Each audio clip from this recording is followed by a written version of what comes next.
All right, let's take a look at our first lecture in Chapter 3. Chapter 3 is an entire chapter about determinants, and we're going to be hopscotching through this entire chapter. So when I write 3.1 up here, I'm not really referring to section 3.1 in the book. I'm just referring to our first lecture on all things determinants. So that notation is going to be a little bit different than some of the things that we've seen before in terms of my naming convention for these lectures. So this is Summary of Determinants, Lecture 1. We're going to start off with the definition of what a determinant is without getting too hardcore into the abstract algebra. The definition is for a square matrix, so this is always going to be for a square matrix no matter what. If you're ever trying to take the determinant of something that's not square, you are doing it incorrectly. So for a square n by n matrix A, the determinant of A, which we write DETA, is a scalar value that's associated with not only the entries, but the positions of those entries within the matrix A. So how do we calculate a determinant? Well, when n is 1, we don't really have a matrix. We really just have a scalar with these matrix brackets around it. This would be something like, I don't know, A is equal to the matrix 5. In which case the determinant written, when we have a matrix, we actually use these absolute value bars here instead of the square brackets that we usually use around the matrix. This indicates that we're going to take the determinant. And here, the determinant of A11 is just A11. Now, let me be clear about this. These aren't absolute value bars, so let me make this a negative 5. This is the determinant bars. And so the determinant of matrix A here would be the determinant of the single 1 by 1 matrix negative 5. That wouldn't be 5. It would, in fact, be negative 5. So don't confuse these with absolute value bars. Now, I say here that that's silly because, well, it's silly, and we're not going to be working with 1 by 1 matrices. But we may be working with 2 by 2 or 3 by 3 or higher. So let's talk about those. For a 2 by 2 matrix here, where n is 2, and I have entries A, B, C, and D, the determinant here, written with vertical determinant bars and the same entries in the matrix, A, B, C, D, this is defined to be AD minus BC. This is actually a cross product, old school. When I was taught this, I was taught, it's the Twinkie product, and I remember asking my instructor, what are you talking about? And he said, oh, it's the Twinkie product. You draw a Twinkie here, and that's your first Twinkie. And then you draw a Twinkie here. And then you multiply those diagonals and you subtract. And I asked him, why Twinkies?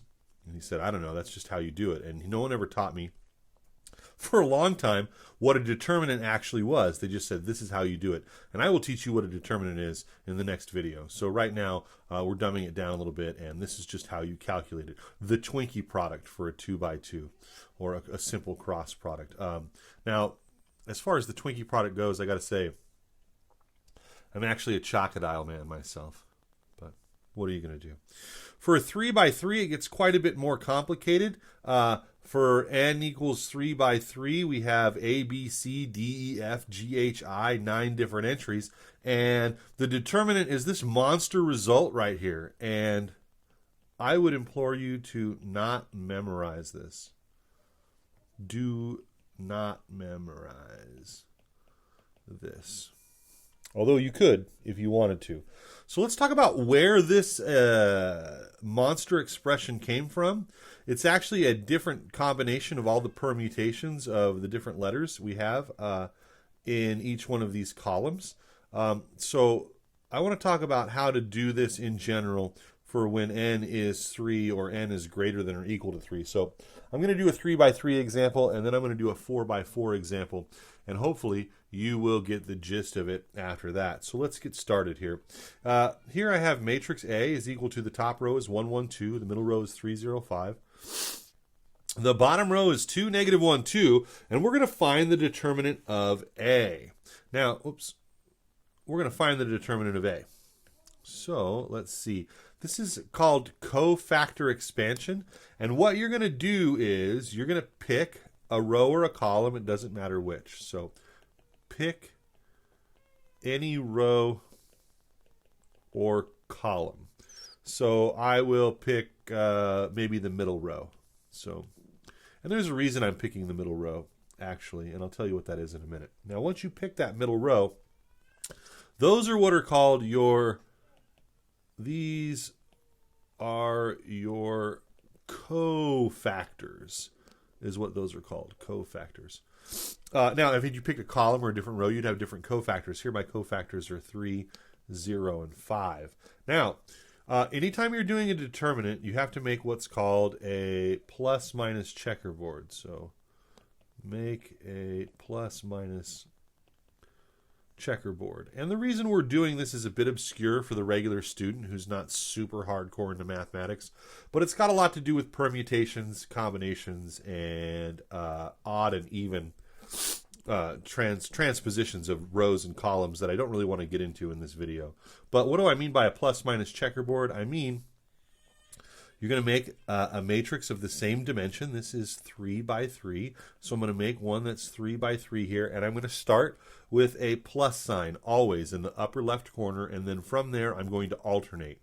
So this must be negative, then positive. And if I go down from this first position, it must be negative, then positive. And then positive, negative, negative, positive. And what I mean here is I have this alternating plus-minus checkerboard. Now, these plus-minus signs are associated with the positions of your cofactors.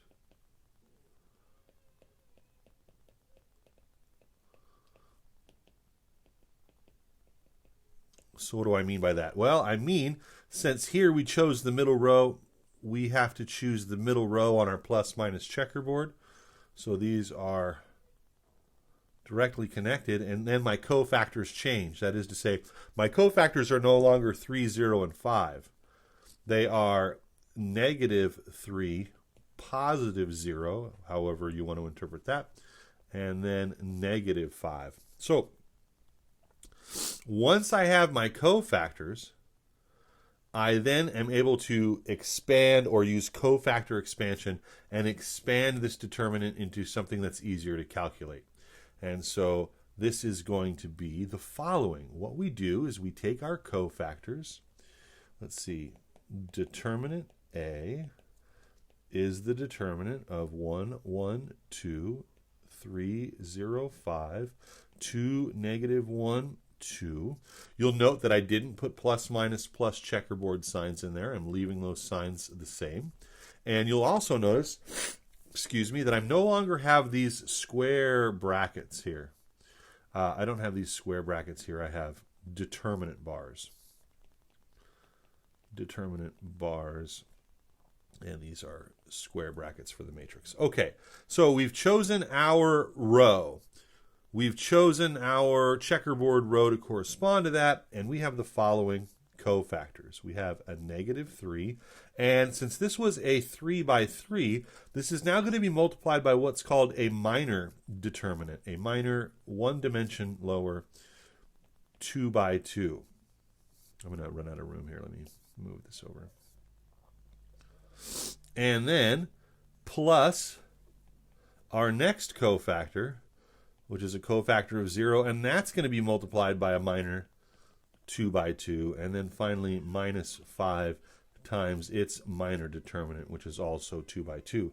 So what goes in these positions? Well, what you're going to be doing here is, and let me copy this so that I can do one for each. Duplicate. So let's see here. This is not part of my calculation. Whoops. This is just for reference.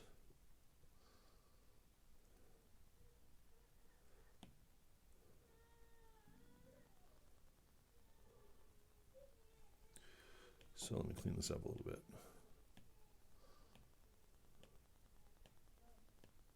So what you're going to do is, for each one of your cofactors, this is my cofactor here for this first expansion. My next cofactor is here, and my last cofactor is here. And what you're going to do is you are going to cancel out or block the row entire row. We're using this row in each one of these. And you are going to block out the column of your cofactor as well. So you want to clear out, not clear out, but you want to block out the row or column. And that's going to change slightly from cofactor to cofactor. And what's left over,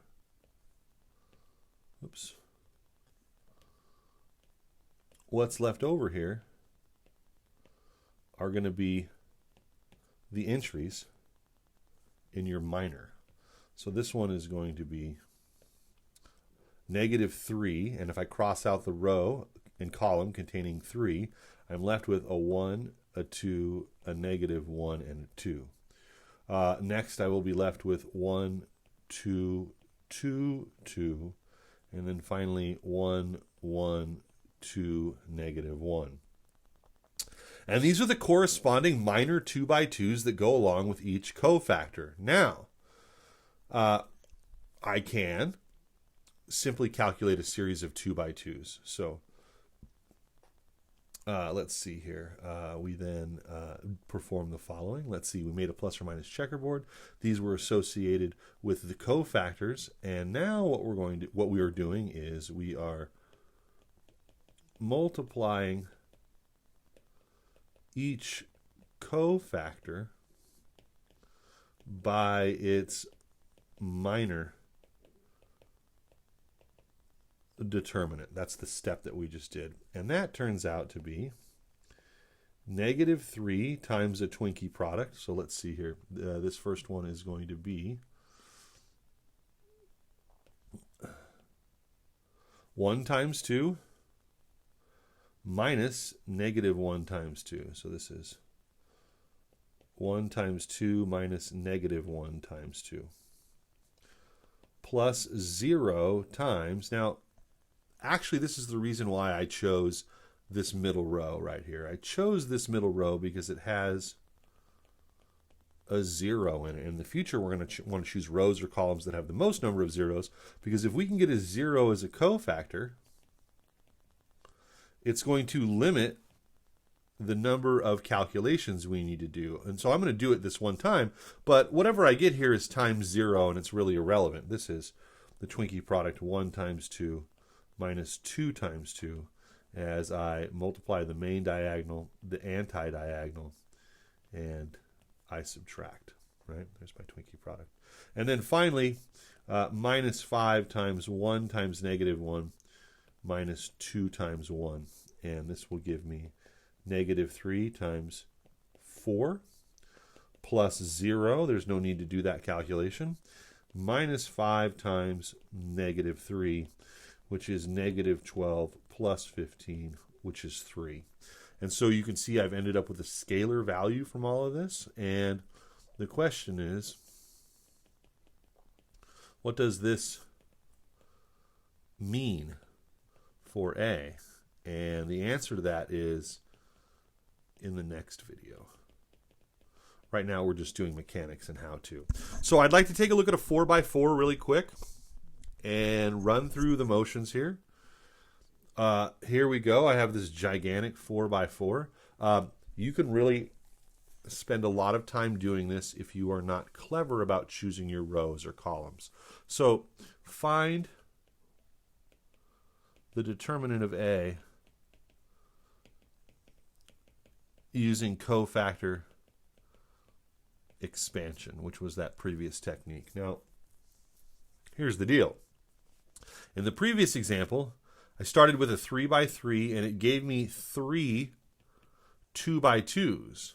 Now I'm starting with a 4x4 and it's going to give me 4 3x3s, which means I'm essentially going to have to do this calculation up above 4 different times. And so these can get long-winded fast, unless you choose a row or column with the most number of zeros early on to really, really lock down the number of calculations that are strictly necessary. So I would like to choose a row or a column with the most number of zeros here to expand along. And I think I have 2 options here. I could either use the bottom row, that has 2 zeros, or I could use the third column, that has 2 zeros. There are some other zeros in this matrix, but none that have that many zeros in it. So I am going to actually choose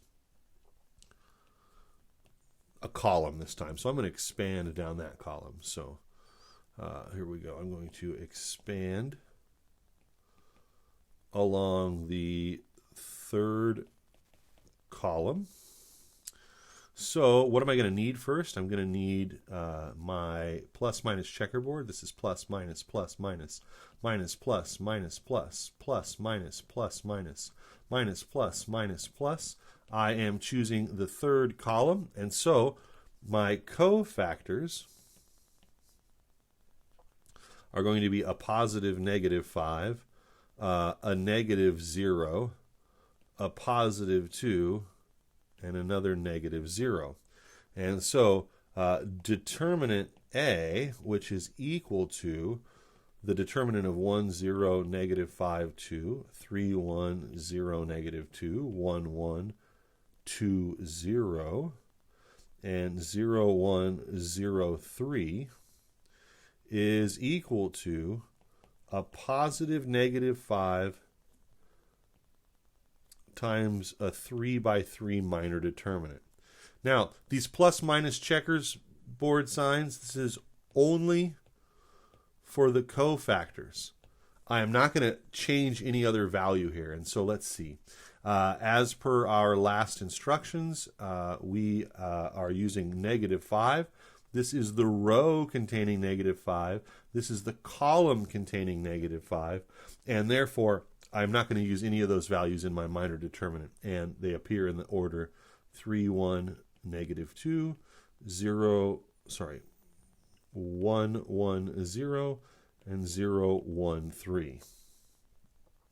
Since I am now moving down to the next position, that's a negative 0, I'm not even going to bother to calculate this. Not needed, because this cofactor, this is 0. So that's cutting down on the work I need to do. And then it's going to be plus 2 times that 3 by 3 minor. So let's see. If I then cross out the row and column that contain 2, my leftover values are 1, 0, 2, 3, 1, negative 2, and 0, 1, 3. And then, of course, moving to the last position, this is not needed. So this entire calculation is 0. Oops. Let's not do that. This whole calculation is 0. And this whole calculation is 0. So we come down here and we have negative 5 times 3, 1, negative 2, 1, 1, 0, 0, 1, 3, plus 2 times the matrix, the determinant of the matrix, 1, 0, 2, 3, 1, negative 2, 0, 1, 3. So now we have to do 2 3 by 3s. Again, nice to choose a row or a column with zeros. In both of these, I'm going to expand along the bottom row here. Why not? And in both of those cases, plus, minus, plus, minus, plus, minus, plus, minus, plus, I will be using the following sign convention. So for this first minor determinant, I have negative 5 times a 0 times a 2 by 2, minus a 1 times a 2 by 2, plus a 3 times a 2 by 2, and those corresponding 2s, 2 by 2s. The first one doesn't matter, that one's 0. The second 2 by 2 will be 3, negative 2, 1, 0, as I cross out the middle column. And then for the last one, as I cross out the final column, I'll get 3, 1, 1, 1. And then that does it for that, 3 by 3. Plus 2 times 0 times the 2 by 2 that we don't need, minus 1 times the 2 by 2, 1, 2, 3, negative 2. Oops.